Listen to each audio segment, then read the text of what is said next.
Montar um projeto do zero exige muito de você. É como pegar uma folha em branco e escrever, linha por linha, até dar forma à sua ideia. Tudo começa com pequenos detalhes: uma ponteira, um filtro.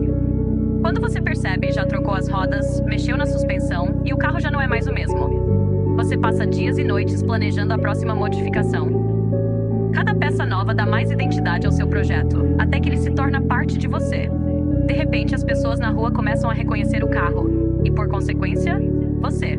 Sua família provavelmente acha que você é louco. Dizem que é dinheiro jogado fora. Mas para quem ama carros, isso vai muito além de dinheiro ou um simples hobby. É sobre sonho, paixão. Aquela mesma paixão que nasceu quando você ainda era criança, vendo um carro passar e pensando, um dia vou ter o meu.